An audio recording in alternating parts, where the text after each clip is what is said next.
War on the Sea is a new strategy simulation naval game set in World War II, specifically in the Pacific Theater. It released on February 2nd, and so far I've put about 16 hours into it, most of that in the campaign mode, so I figured that I would give my thoughts on it for anyone who's curious. The way it works is that you have partial control over a few ships, either manually controlling the rudder and speed, or setting them to a course that the AI will follow. You can order a ship to attack another vessel, which sets all of its guns onto that target, or individually set each turret to fire on different targets, letting a larger ship engage multiple smaller targets at once, or targets on other sides of the ship. Weapons like depth charges and torpedoes are fired manually, with options for how many to use at once or how far to spread out the torpedoes. Expected vessels like destroyers, cruisers, and battleships are all available, and each ship feels properly powerful for its weight class. Submarines are also in the game, having much different gameplay than standard ships, being highly effective convoy raiders, and sometimes getting lucky picks on larger surface assets. Aircraft and aircraft carriers are also present, and aircraft are able to be ordered on attack runs or controlled manually. It has single missions based on historic battles, custom battles where you can put any vehicles of your choice directly up against any others, or a campaign that takes place in the Guadalcanal campaign of 1942. So first, what are the pros for War on the Sea? The overall damage models feel solid. Ships feel properly tanky against weaponry they should survive, but go down pretty quickly when they're facing something that totally outclasses them, which makes sense. The gameplay loop also feels good, giving a feeling of that realistic scale of naval combat with properly extended engagements at various ranges. Each ship type has a role and fills it pretty well, and if you send the wrong ship to fight the wrong class, it's a pretty helpless fight, as it would be realistically.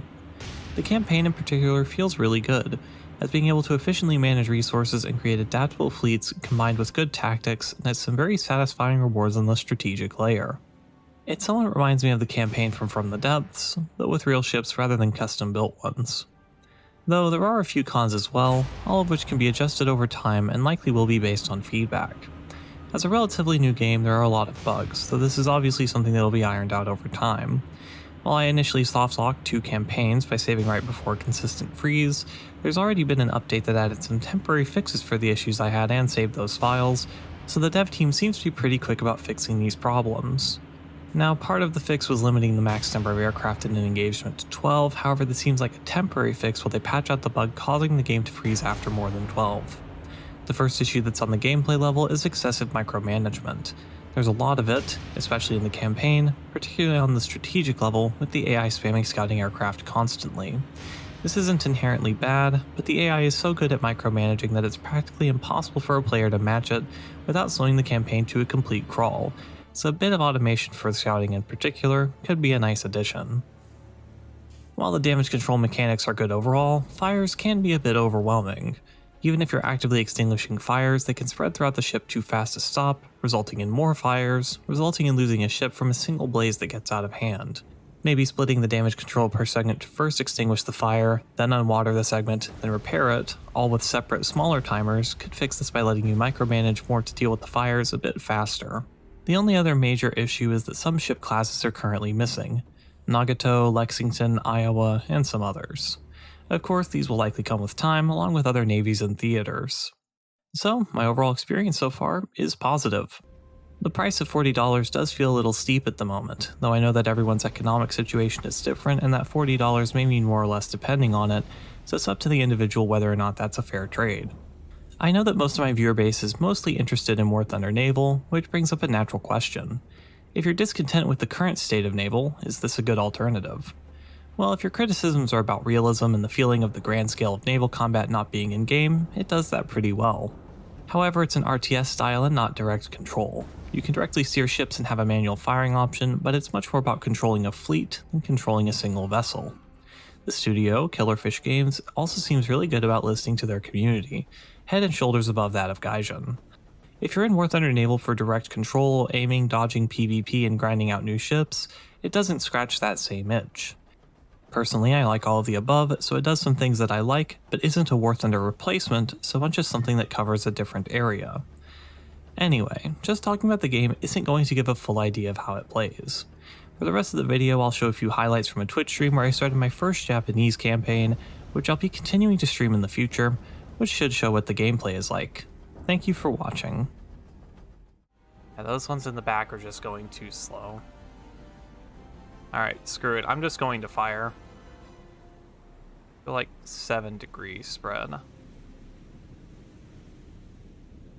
You know, screw it, I'm just going to fire is probably not one you want to hear the submarine commander say. It will hit? Alright. Maybe. Yeah, maybe those are a bit faster. I'm used to the American torps being insanely slow. And then nuke it. Oh, no. Bye, Northampton.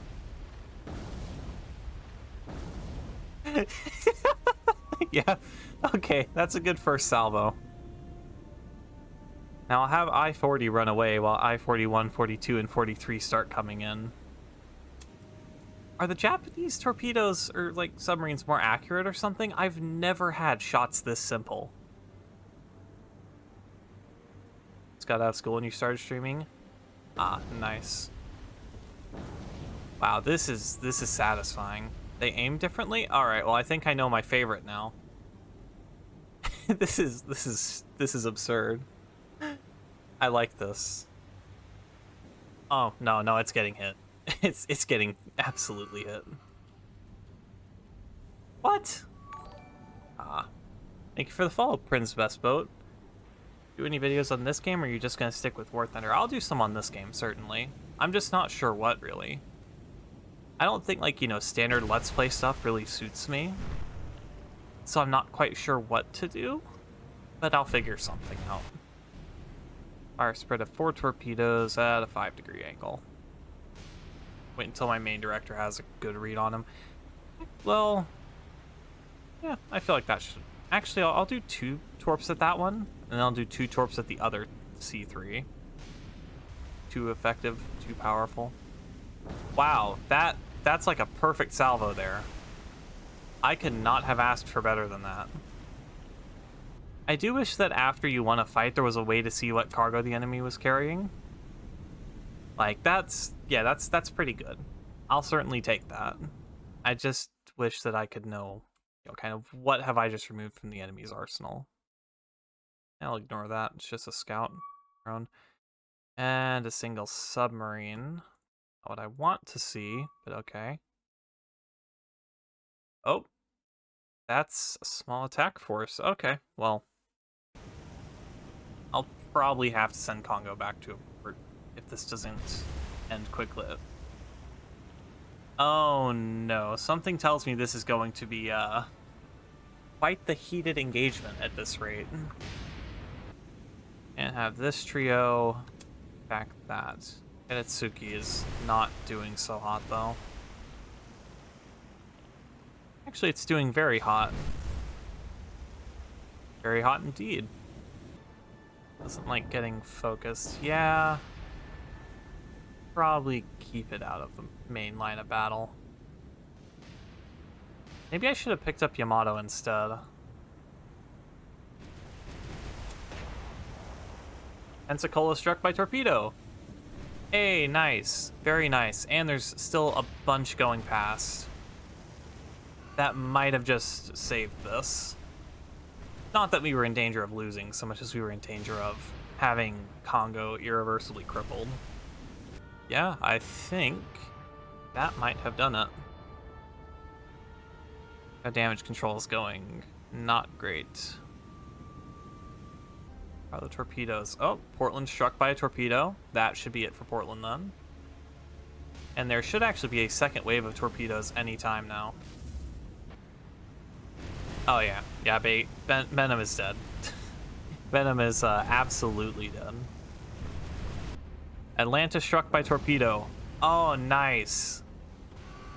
This one turns wrong. It'll also get hit. Oh, looks like it'll just get hit. Very nice. Very, very, very, very, very nice. Oh, Teretsuki went down. I didn't realize it was that damaged. You know what? A single destroyer is a worthy sacrifice for what I have pulled off in this battle.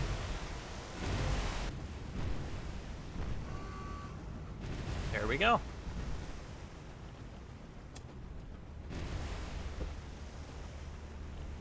So yeah, 35,500 tons sunk for one destroyer. Now, of course, Congo is not doing hot at all. But you know what? I'm kind of fine with this, as long as I can get it back. The fleet 1 has encountered... Oh, 3 destroy... You know, I didn't quite want to see 3 destroyers with my subs, but I'll take it. Head-on attack. It'll be slightly to the side, I think. This probably isn't incredibly optimal, but I-42 can make up for it if it comes to attack. Close before they turn. Yeah. Unless it can do like a crazy hard turn. 60 torpedo trap. Alright, I'll change solution to the second vaguely. That's not what I meant to click. I'll change solution to the second vaguely now. I'll fire a bit sooner this time. Out there. Oh, that one's turning. Okay.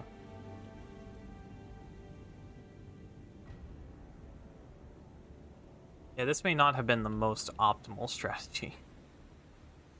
Yeah, that seems like about the right range. Maybe slightly before. Alright, so that one's dead in the water, so I'm going to get a solution on it. Yeah. Well, that one's... Yeah. I think he's a goner. Yeah, it's gonna hit. Amazing. 2 hits. 3 hits. Well. So yeah, both those Bagley's are just dead in the water. Yep, there goes the first one. The one that just got hit with 3. And not surprising. Huh, these might actually hit. Yeah, I think they're going to. Yep, that looks like a triple hit.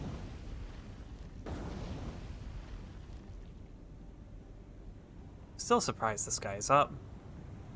Yes, that was very satisfying. Oh, straight to Davy Jones' locker with ye. Oh, there goes that one. That Bagley number 2 looks like it could use a little assistance.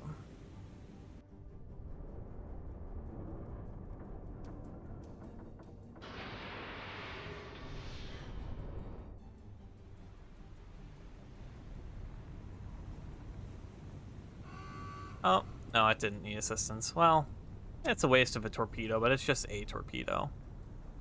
Yep, easy 9 points. Actually, I'll send this one here to defend. Ship spotted or here. Oh.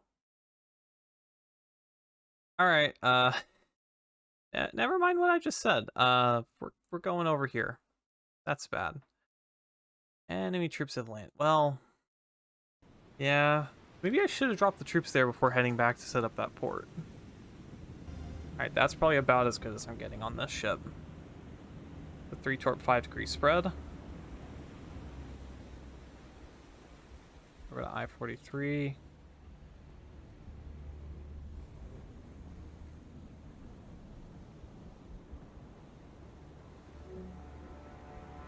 And 3 torp 5-degree spread on the Sims. Hopefully these will hit one after the other, because I-43 is slightly closer and has a different angle. And I'm just hoping to kill both escorts. I can't really chase them down after, but I can probably kill the cruisers. Yep, that's good. That might kill outright. What? Alright, that should... Yeah, one of those is gonna hit, though.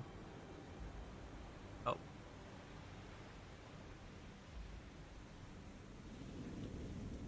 Okay, I think that just phased through him. I don't know what's wrong here. Is this a glitch or am I doing something wrong? It's the Mark 14 all over again. Fishing, I had invested in an extra heavy cruiser for this fleet about now. Oh. That's a county class. You know, that's not what I was expecting to see. And, Wichita? Atlanta. And another county. Well, this is a very unexpected fleet. That ship is a Perth. Was it? I honestly can't tell the difference. Let's see. Okay, side by side, you're right. I'll just mark that as Perth then. Since Suzuya is rapidly losing combat effectiveness with its guns, I'll turn it around and fire the torps on the other side. I've gone from hating torpedoes to having a vast over-reliance upon them. Yeah, I get the feel Miyoko's not making it out of this. I mean, Suzuya. Miyoko might.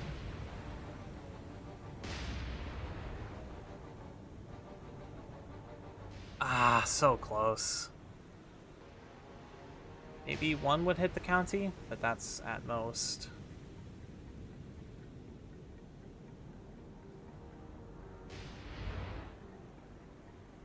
Yeah, this was just poorly executed on my end. Oh, wait, there are more torps. They're not going to hit anything either. Yeah, that one turn they did pretty much threw almost all of my salvos off.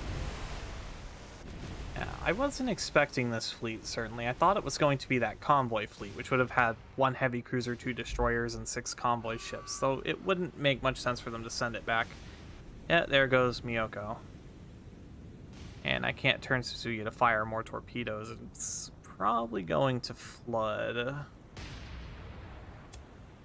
Yeah, I'll just start retreating. Yeah, huge flop. That's the best way to put it. Well, there goes Suzuya. I never increased my speed. Well, that might be one reason. Painful encounter, yep. This went very not well. This is actually the worst battle I've had in this game so far as, you know, winning and losing goes. Well, just a minute more and I should be able to get these ships out. Ikazuchi will probably go down, but yeah, about as expected. This gives me a chance to test something, though.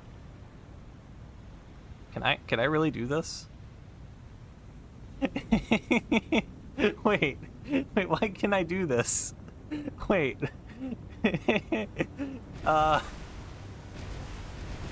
Why am I allowed to do that? I just counter flooded the whole ship. I might lose another destroyer because of that, but I wanted to test it.